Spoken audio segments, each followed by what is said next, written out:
अस्सलाम वालेकुम नाज़रीन, प्रोग्राम में आपको खुशामदीद कहते हैं। नाज़रीन, आज 1 मई है, यौम मजदूर है। पूरी दुनिया के अंदर मजदूरों का दिन मनाया जा रहा है।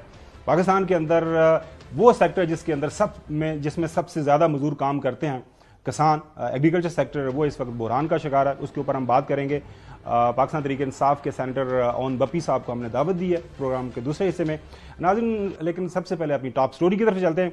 टॉप स्टोरी नाज़रीन, आज एक कॉलम लिखा गया है डॉन अखबार के अंदर, और कॉलम लिखा है जाहिद हुसैन साहब ने। जाने पहचाने पुराने जर्नलिस्ट हैं, कॉलमिस्ट हैं।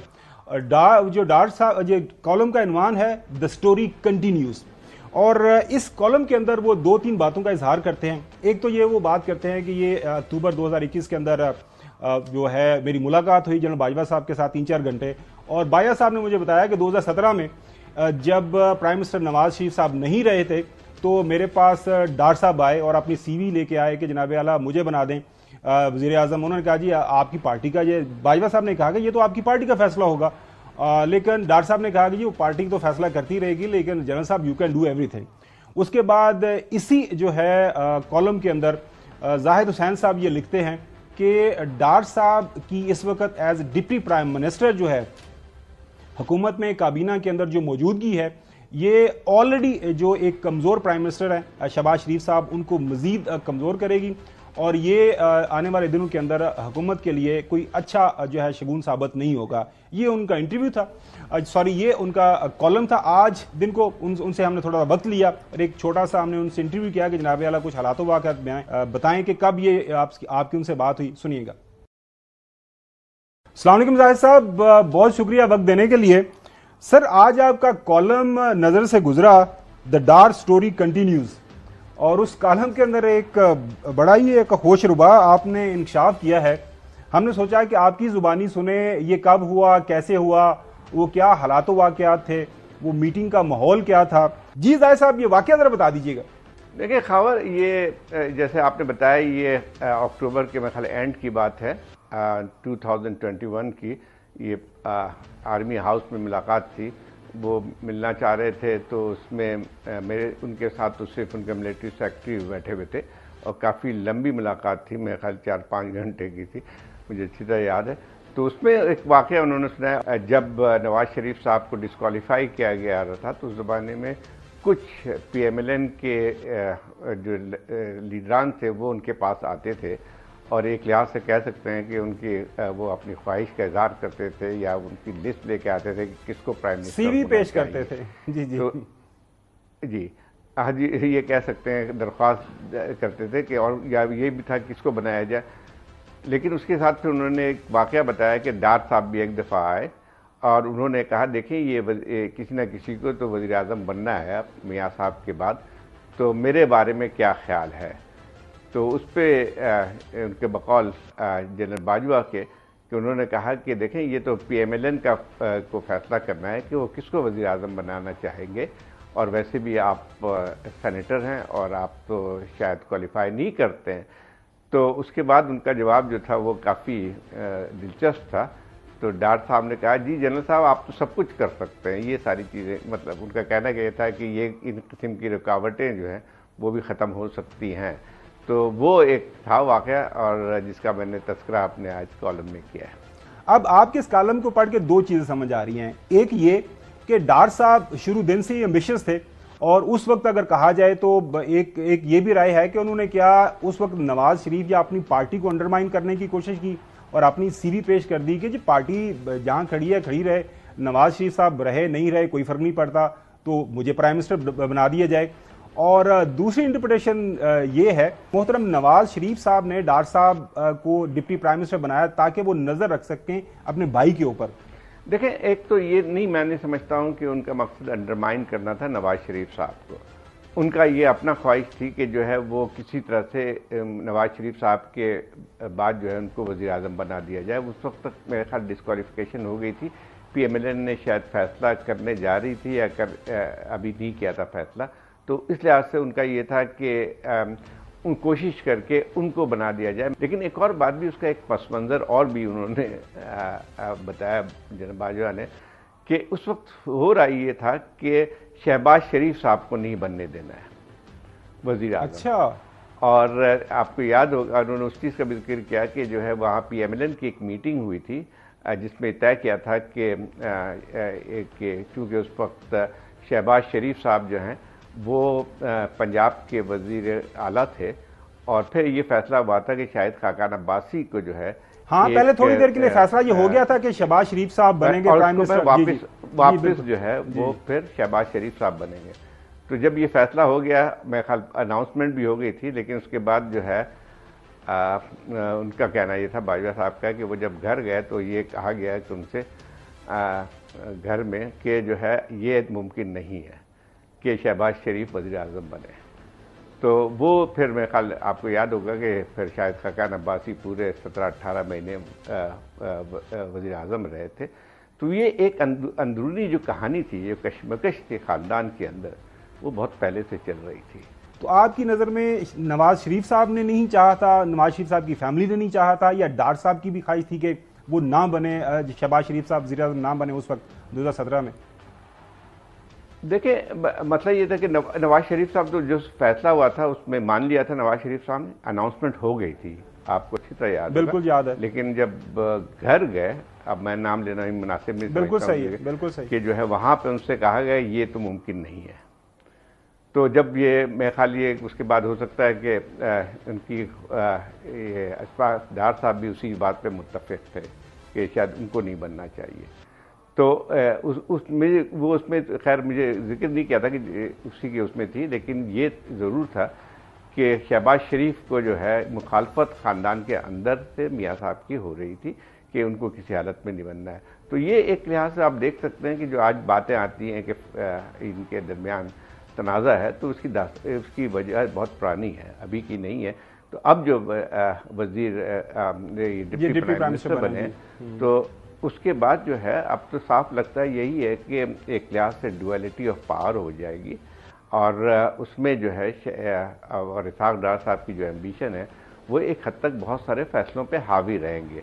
और यकीनी बात यह है कि जो है जिस तरह से ये शहबाज शरीफ साहब वज़ीर आज़म होंगे, लेकिन इनके हदायतनामा वहाँ से नहीं होंगे, जिनका बड़ा रास्त जो है वो ताल्लुक़ जो होगा वो रायबरेली के साथ होगा। डिप्टी प्राइम मिनिस्टर बनाने का कोई तुक नज़र नहीं आती है, तो आपको समझ में तो आ सकती है कि क्या वजूहात हो सकते हैं। बहुत शुक्रिया जाहिद साहब वक्त देने के लिए। चौधरी गुलाम हुसैन साहब, आपने बात सुनी तो उसके अंदर वो लिखते हैं जाहिद हुसैन साहब के डार साहब का ये एक एम्बिशन था, वो एम्बिशियस थे प्राइम मिनिस्टर बनने के लिए उस वक्त भी। तो अब ये डिप्टी प्राइम मिनिस्टर बनना बकौल जाहिद हुसैन साहब के कि ये जो फैमिली के अंदर एक इख्तलाफ है उसकी अक्कासी करती है, और ये कोई हुकूमत के लिए, खासतौर पर शहबाज शरीफ साहब के लिए ये कोई अच्छी खबर नहीं है। यानी उन पर इम्पोज किया गया, ठूंसा गया उनको। जी, ये कॉलम के मुताबिक ये बताया जा रहा है। नंबर 2, इसाक डार साहब ने, यानी एक तो यह है उनकी करीबी अजीजदारी है बाई मैरिज, यानी नवाज शरीफ साहब की एक साहबजादी जो है उनके बेटे के साथ उनकी शादी हुई हुई है।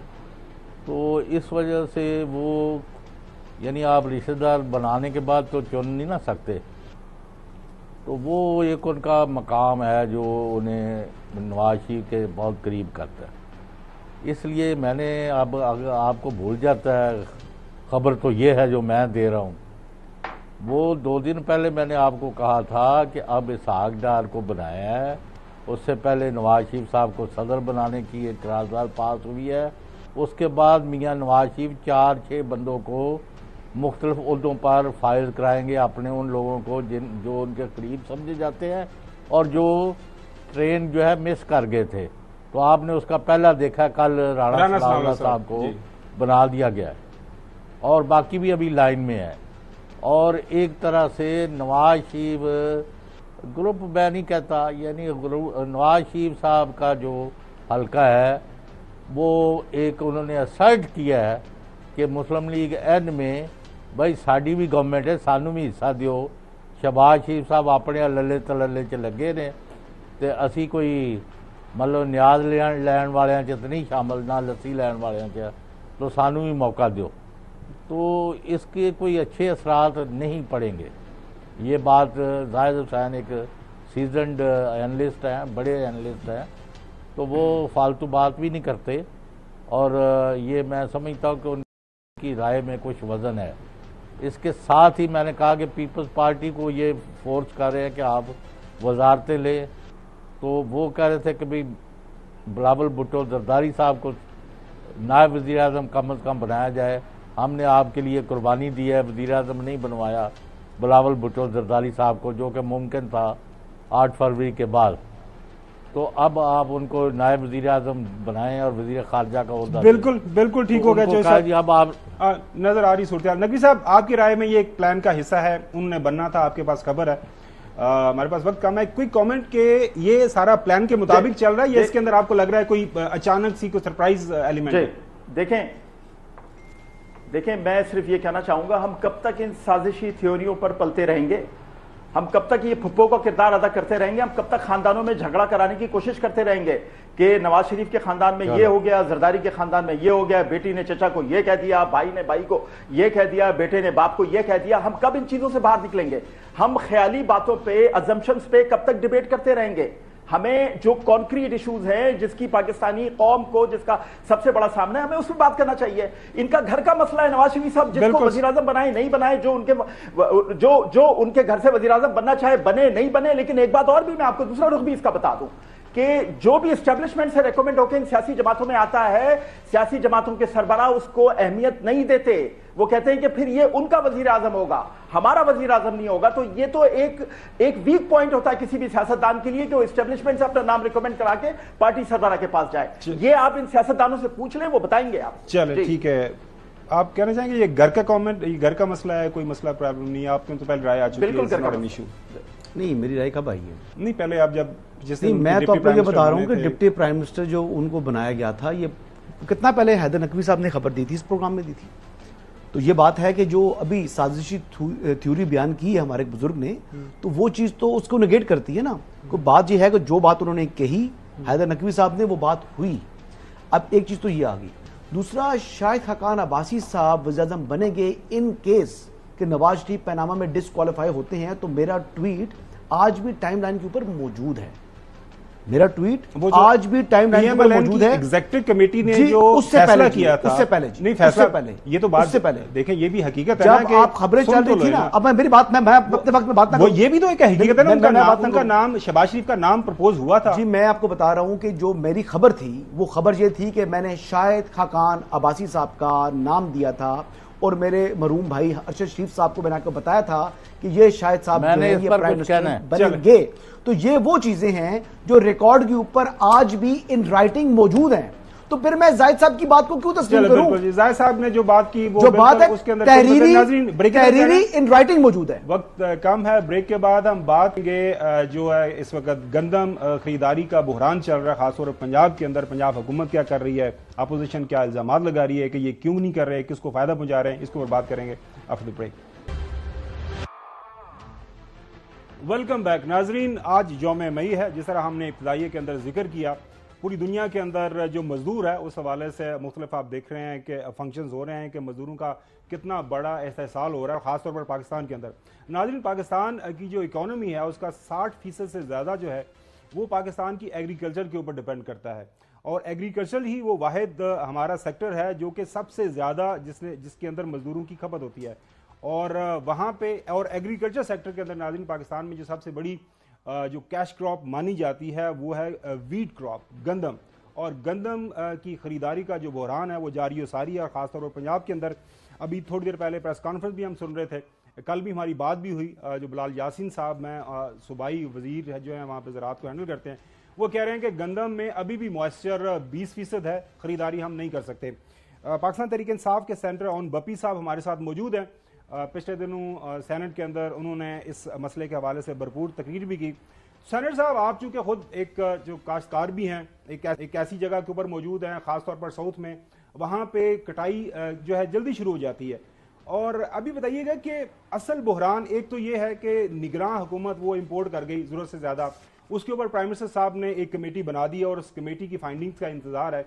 आपकी नज़र में पंजाब हुकूमत जो मोहतरमा मरियम साहब जिसको हेड कर रही हैं, वो कहाँ पे नाकाम हुई हैं पॉलिसी देने में, या पता था ना कि गंदम की कटाई हो रही है और हमने खरीद करनी है, लोगों से किसानों को हमने पैसे देने हैं, तो ये कहाँ पे नाकाम हुए?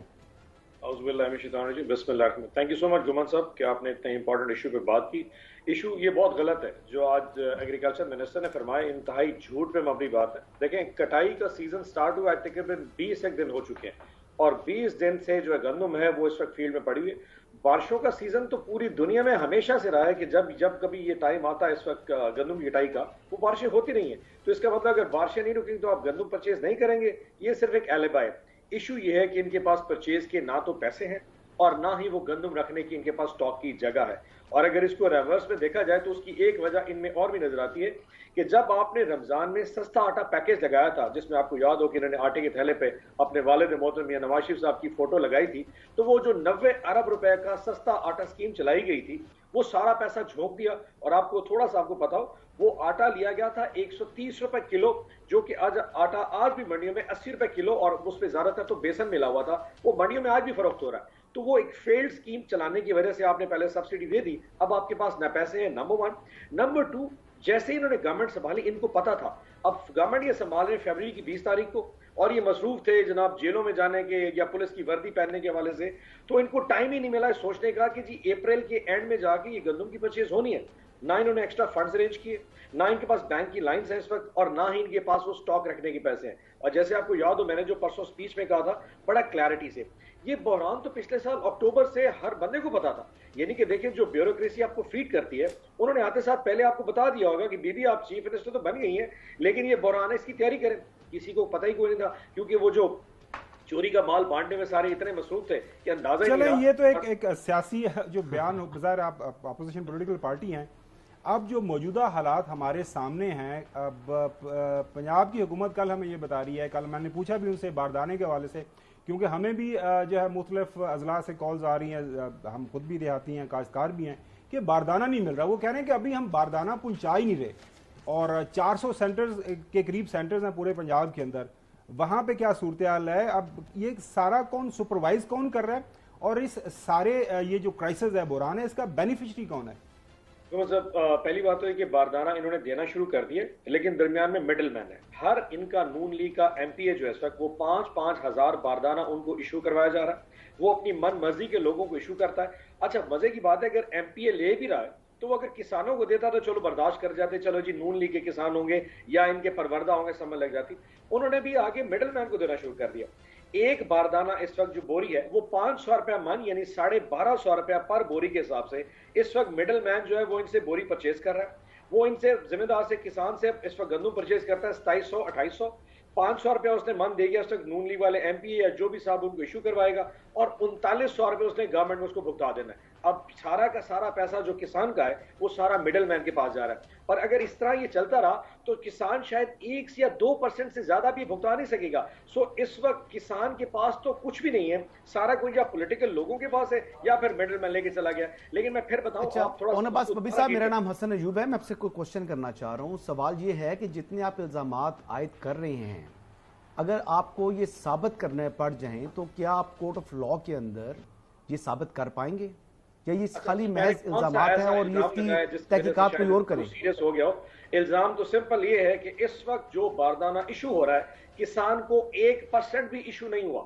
यानी कि 6 एकड़, आपको शायद असलन साहब आप तो मेरे से ज्यादा वेल इन्फॉर्म्ड है अल्हम्दुलिल्लाह, आपको पता तो होगा कि 6 एकड़ पे 6 बोरी इस वक्त अनाउंस की गई है। आपको पता है ना इस चीज के बारे में? जी, मेरे इल्म में है जी।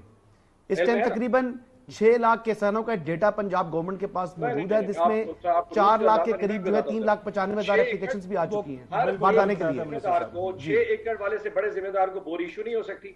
उसको जो 6 एकड़ वाली इशू है उसको पर एकड़ के पीछे 6 बोरी मिलेगी। सो मैक्सिमम बोरी 36 बोरी किसान को मिल रही है। इस वक्त सेंटर से जो बोरी इशू हो रही है वो हजारों में अगर कोई इशू हो रही है तो वो अपने मन परवरदा लोगों को बगैर, और सेंटर में वो जो सिस्टम ब्लॉक है वो सारा फेल हो चुका, कुछ अप्लाई नहीं कर रहा। कल मैं आपको बताऊं, कल बहावल नगर में लोगों ने पास्को सेंटर में और खुराक के सेंटर में जबरदस्ती अंदर घुस के बारदाना चोरी करना शुरू कर दिया।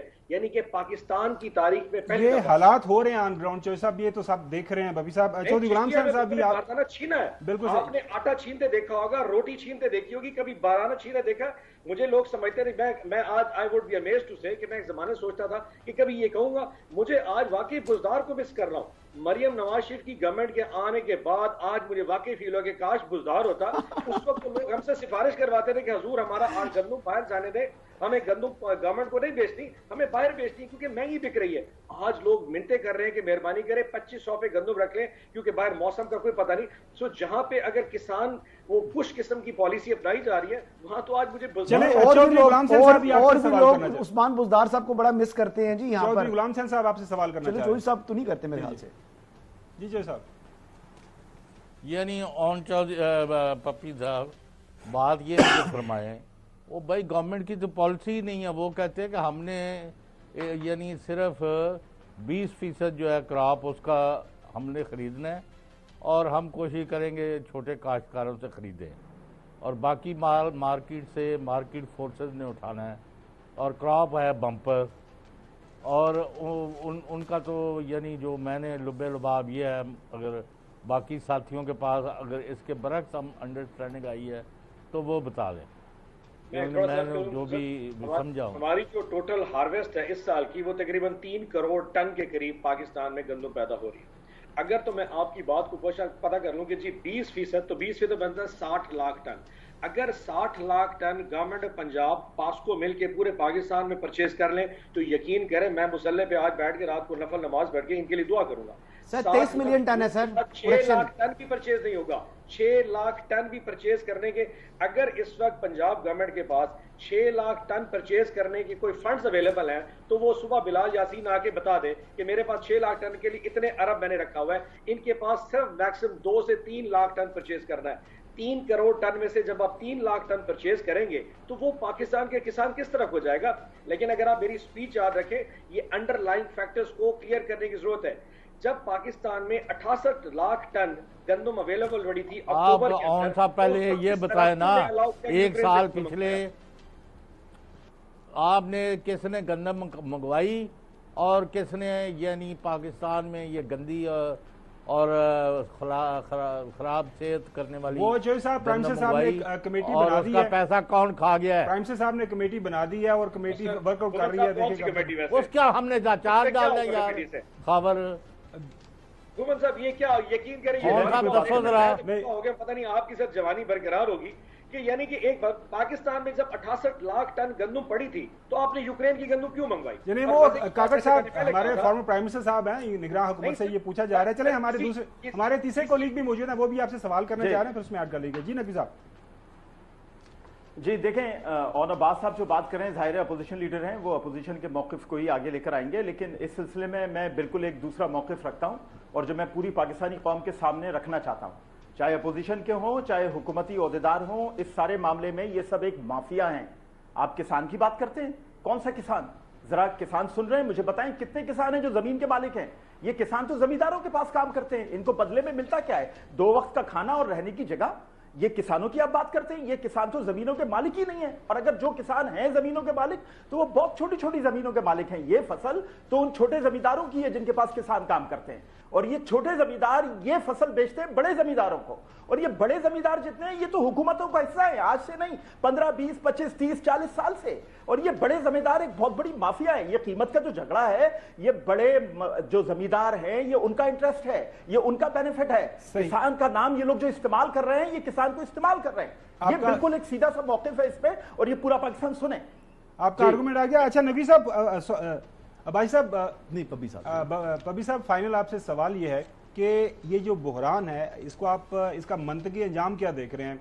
किसान उम्मीद रखे या फिर जिस तरह वो बेचारे निकले प्रोटेस्ट करने के लिए लाहौर के अंदर, उनको डंडे मारने शुरू कर दिए, गिरफ्तारियां शुरू कर दी, और पंजाब के अंदर तमाम पुलिस को ऑर्डर्स आए कि किसी किसान को आपने सड़क पे नहीं आने देना? मैं अफसोस की बात यह है कि परसों जिसे मैंने तकरीर की थी सैरट में, उस दिन माल रोड के ऊपर पाकिस्तान में पहली दफा आपने किसानों को माल रोड पे अपनी गद्दुम के साथ देखा और इतना मारना शुरू किया। और ये जो नकवी साहब फरमा रहे हैं कि जितने किसान उस दिन माल रोड पे आए थे वो कितने बड़े तुमनदार थे, वो कौन से को बड़े बड़े जिम्मेदार थे। सर वो जमींदार लेकर आए थे उनको, बड़े जमींदार लाए थे उन गरीब किसानों को। ये 5, 6, 10 एकड़ का जिम्मेदार, इनको अगर बड़ा जिम्मेदार आता है, मैं हैरान हूं इनकी सोच पे। गुमन साहब, पाकिस्तान की पूरी रीढ़ की हड्डी इस वक्त इस किसान पे खड़ी है, 5 एकड़ का हो या 50 एकड़ का हो, वो यहाँ पे किसान जमींदारों के लिए काम करते हैं, जिसकी वजह से आप सेल्फ सफिशिएंट है। यानी कि अगर आज आप व्हीट अपसर से खत्म हो जाए तो पाकिस्तान कहां पे खड़ा होगा? बजाय ये पूछने कि उनकी गंदम कौन परचेज करे, हम ये उसको क्वेश्चन करें कि तुम तो बड़े जिम्मेदार हो। और हजूरे वाला 1,40,000 रुपए बिल्कुल, ये जमींदार है, इनका बेनिफिट है सारा खजाना जी, ये खा नकवी जाते हैं। साहब 1 लाख गुमन साहब, एक सेकंड, 1,40,000 पर एकड़ उसका खर्चा है, और आज के अगर 2500 रुपए मन वो बेच रहा है, 1 लाख रुपए एकड़ से ज्यादा उसकी आमदनी नहीं है। 40,000 रुपए एकड़ वो जेब से भरेगा। मैं आपको यकीन दिलाता हूं अगले साल ये पाकिस्तान का किसान गंदम नहीं उगाएगा। यही सियासतदान, यही वो लोग जो अरस्तु बैठे हैं, जो निगरान सेक्टर में पहले बैठे थे, इन्होंने फिर गंदम इंपोर्ट करनी है, और फिर हम टॉक शो में बात करेंगे जिन्हें गंदम शॉर्ट हो गई, अब क्या करें, किसान उगा नहीं रहा। और भाई किसान कैसे उगाएगा? अगर आप ये बैठ के करेंगे, हमें टॉक शो पे थोड़ा सा सेंसिटिव होना चाहिए। अच्छा, और नवाज साहब बात सर ये है कि एक तो जो कल हमारे पास वजीर खुराक आए थे पंजाब के, तो उनके मुताबिक जो उन्होंने हमें फिगर्स दिए थे, उन्होंने कहा था कि पंजाब में जो फसल हुई है वो 23 मिलियन मेट्रिक टन हुई है गंदम, और जिसमें से उन्होंने कहा जी कि गुज़िश्ता साल जो है वो 4 मिलियन मेट्रिक टन जो है वो पंजाब हुकूमत की प्रोक्योरमेंट थी। इस मरतबा क्योंकि ऑलरेडी जो है इनके पास मौजूद है गंदम, ज़खायर मौजूद हैं, इसलिए उसको वो कम करेंगे, यानी 6 लाख किसानों से उन्होंने खरीदने थे, तो तकरीबन इस मरतबा 4 लाख किसानों से वो गंदम परचेज की जाएगी। तो ये इतना बड़ा फ़र्क तो है, यानी तकरीबन जो है वो 2 मिलियन जो है वो मेट्रिक टन का तकरीबन आ रहा है, फ़र्क आ रहा है। तो उसके लिए वो कह रहे हैं कि हम किसानों को जो है आसान इक़्तिसाद के ऊपर जो है वो कर्जे फराम करेंगे, जिससे वो आइंदा बरस जो है वो ये फसल काश्त कर पाएंगे। तो क्या ये इकदाम अच्छा है किसानों को कर्ज देना आसान इक़्तिसाद पर बगैर सूद के? ये इससे बड़ा इसकी भी तारीफ नहीं करेंगे क्योंकि हुकूमत पंजाब कर रही है। इसका उसके साथ क्या ताल्लुक है? किसी मिनिस्टर की मैं समझ नहीं सकता। टोटल अगर पंजाब की प्रोडक्शन 2 करोड़ 30 लाख टन है और आप उसमें से 4 लाख टन परचेज करेंगे, तो 2 crore 26 lakh ton market figure पर डिपेंड नहीं कर सकता। और आप सही बात। नकवी साहब आपको सवाल उठा रहे हैं। मेरी फ्रैंकली एक छोटी सी बात करना चाह रहा था खबर भाई जय, मैं अच्छा मैं अगर मेरी मालूमात गलत हो तो मुझे माफ कर दीजिएगा। जी जी, मेरी अगर मालूमात गलत हो तो मुझे माफ कर दीजिएगा। 4 लाख टन जी, मैं जो पूछ रहा हूँ, नहीं आप मेरा सवाल तो सुन लें, मैंने अभी सवाल ही नहीं किया। ऑन भाई नकवी साहब कर लें सवाल। मेरी मालूमात गलत है फौरन से पहले जो है ना आप बिल्कुल बीच में नहीं बोलेंगे तो मैं सवाल करूंगा ना सर, बीच में नहीं बोलेंगे तो सवाल करूंगा, बीच में नहीं बोलेंगे तो करूंगा ना सवाल। मैं ये बताइए, ये गंदम इंपोर्ट करने का कल्चर किसकी हुकूमत में मुतारिफ हुआ, जरा बताएंगे आप प्लीज? आप ये सवाल पूछने का मैं जवाब बताऊं। गंदम इंपोर्ट पाकिस्तान में हमेशा से होती रही, ये पहली दफा नहीं हुआ, ये 1990 से इंपोर्ट। अगर इंपोर्ट हो रही है तो आप उस पर एतराज क्यों कर रहे हैं? आप एतराज क्यों कर रहे हैं? अगर इंपोर्ट हो रही है साहब वो जरूरत के मुताबिक करनी है ना। आपके घर जो पड़ोला भरा हुआ है तो आप उसके ऊपर नहीं कर लेते हैं। बहुत कमाल करते हैं आप। ये अजीब सवाल किया वैसे आपने। मैंने बड़ा अच्छा सवाल किया है। अभी ऑन साहब ने कहा कि आप देखिएगा ये गंदम। अच्छा चले सवाल उनको जवाब देने, इन्होंने इसी मैंने सवाल किया। जी बाकी साहब प्लीज गो अहेड। बैठे हैं तो बात तो सुन लीजिए सर। पॉइंट ये है कि जब इंपोर्ट की जाती है उसकी रीजंस होती हैं कि जी पाकिस्तान में गंदम की फसल कम हुई है या गवर्नमेंट के पास इस वक्त जो कोटा है वो कम है। सो पाकिस्तान में पिछले 30-40 साल से हमारे दौर में इंपोर्ट हुई है 2 लाख टन, 5 लाख टन। एक फिगर आती कि जी हमारे पास 10 लाख टन का इस वक्त स्टॉक पड़ा हुआ है, ये शॉर्टफॉल हो सकता है, आप 5 लाख टन मंगाई। जब इस वक्त इस हुकूमत में जो निगरान सेटअप था अक्टूबर में, मैंने कहा 22 अक्टूबर 2023 को जिस वक्त कैबिनेट ने अप्रूव किया, पाकिस्तान में 68 लाख टन के जखायर मौजूद थे और इन्होंने जो इंपोर्ट अलाउ किया उसमें ये लिखना भूल गए कितना अलाउ, 34 लाख टन उसके बाद पाकिस्तान आ गई है। 68 लाख मौजूद था, 34 लाख टन आ गई। पाकिस्तान की टोटल जरूरत उस वक्त 40 लाख टन की थी, उसकी वजह कि आज 40 लाख टन फिर बचा पड़ा है। तो किसी ने तो इनको बेवकूफ बताया होगा कि जी आपको जरूरत इंपोर्ट की नहीं है। जब अगर फॉर एग्जांपल हमारे दौर हुकूमत में 5 लाख टन बताया गया, तो जब सीजन खत्म होता तो मैक्सिमम 2 से 3 लाख टन के जखायर, वो भी स्ट्रेटेजिक जखायर होते हैं, वो कोई प्राइस उसके लिए नहीं रखे जाते, वो फूड सिक्योरिटी के लिए होते हैं। जाए तो 40 लाख टन के जखायर पाकिस्तान में पहली दफा सिर्फ इसलिए रखे गए बिकॉज समवन कहीं ना कोई इल प्लानिंग कर रहा था। किसी ने बहुत बड़ा पैसा बनाया है पाकिस्तान में, और मैंने उसे एक फिगर दी थी आपको। आप रफली कैलकुलेट कर लें कि रशिया की गंदम जो कराची लैंड कर रही थी उसकी कॉस्ट 3100 रुपया मन है। 300 रुपए कॉस्ट डाले पंजाब तक किराया का, मिडल मैन सारे खर्चे डाल ले 3400, वो 4400 में पंजाब में बिक रही। 1000 रुपए मन किसी ने प्रॉफिट बनाया। और मजे की बात यह कि जब वो 4400 में बिक रही थी, गवर्नमेंट पंजाब ने असूल बना दिया कि जो पंजाब की गंदम है वो 4600 से मन नीचे इशू नहीं करेंगे। सो पंजाब की गंदम उन्होंने महंगी कर दी और साथ एक शिक भी रख दी कि अगर आप पंजाब की गंदम 4600 पे उठाएंगे तो उसको आप सस्ते आटे में सब थैले में डाल के देंगे। पंजाब का और पाकिस्तान का जो लोग है वो अनापरस्त है, वो सब थैले में आटा कभी भी नहीं खाना। तो उस वक्त मिलों ने गंदम उठाई नहीं 4600, पंजाब की गंदम वहीं पड़ी रहेगी। हम यूक्रेन की गंदम उठा के पंजाब की। बबी साहब बहुत हल है इसका? बहुत शुक्रिया बबी साहब, आपने वक्त दी।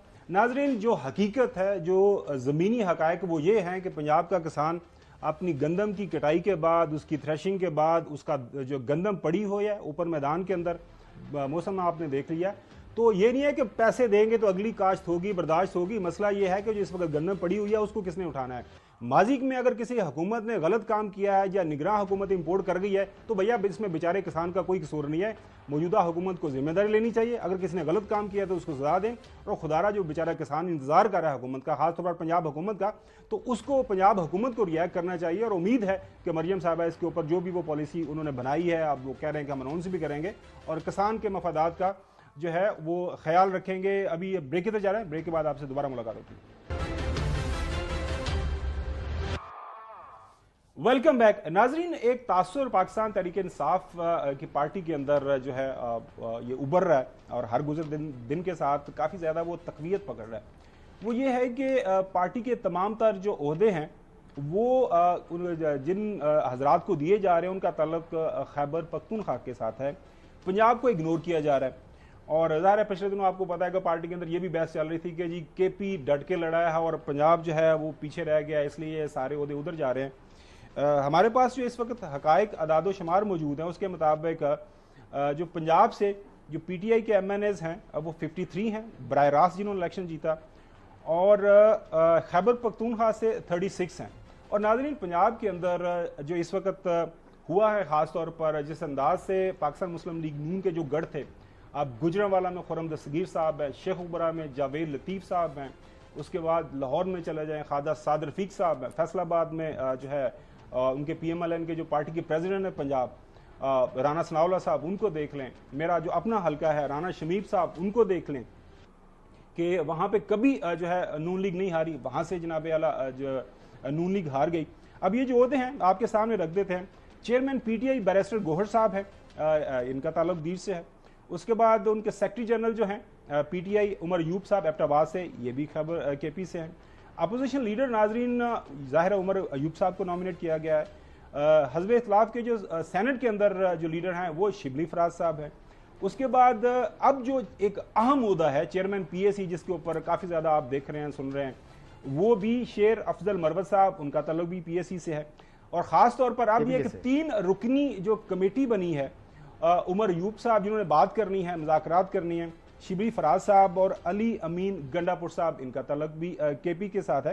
तो अब चौधरी गुलाम हुसैन साहब, मैं आपसे ये जानना चाहता हूँ ये मसला है क्या, ये क्यों मतलब अब PAC शेख वकास है, उसके अलावा हामिद रजा साहब ने उनको ज्वाइन किया है, लाहौर में इनके लोग जीते हैं, जिस तरह हमने जिक्र किया फैसलाबाद आगे पीछे, ये तो क्यों इग्नोर कर रहे हैं? बलोचिस्तान है, लतीफ खोसा साहब हैं जी। एक तो है कोई जो पंजाब में ट्रैवलिंग इंडिविजुअल्स हैं वो नए हैं, जो पार्टी के पुराने और अहम बंदे हैं वो कोई भागे हुए हैं, कोई छुपे हुए हैं, जहाँ वो हार गए हैं। तो अब खान साहब के लिए प्रॉब्लम ये है जो मेरे ख्याल में कि जिनकी कम्युनिकेशन नहीं है पिछले 5 अगस्त से आज तक, वो उनके बारे में उनको ज़्यादा क्लैरिटी नहीं है। ये जिनके नाम लिए आपने उनको उहदे दे दिए गए हैं 3, तो वो राब्ते में हैं इस वक्त, यानी जिनका हर रोज़ मुलाकात होती है। तो अभी और भी उनके कई ऑफिसेज हैं, कभी पार्टी का भी कोई। जी चलें साहब, वक्त थोड़ा कम है, नकवी साहब कोशिश कीजिएगा आप जल्दी इसको समेटना है हमें। जी देखें, मैं इस पे कोई कमेंट इसलिए नहीं करना चाहता कि ये पार्टी लीडरशिप की मर्जी है, हर सियासी लीडर बराबर होता है सलाहियतों में, हम किसी पे सूबे की बुनियाद पर इल्जाम नहीं लगा सकते। लेकिन PTI के लिए एक बहुत बड़ा आईना है ये वो लोग हैं जो सिंध हुकूमत को, पीपल्स पार्टी को कहते थे साईं सरकार, मीडिया पे कैंपेन चलाते थे साईं सरकार, इस कदर बदनाम किया साईं सरकार कहकर, और आज ये देखें कहां खड़े। ये पार्टी तो हाईजैक होगी। मैं तो पहले भी इसी प्रोग्राम में ये बात कर चुका हूं कि KPK ने हाईजैक की हुई है पूरी PTI, पंजाब को बिल्कुल कॉर्नर कर दिया है। लतीफ खोसा साहब जो मुलाकात के लिए जाते थे या केसेस वगैरह कर रहे थे, उनको भी साइड लाइन करने की कोशिश की है, उनसे लोग जो है खौफजदा हो गए।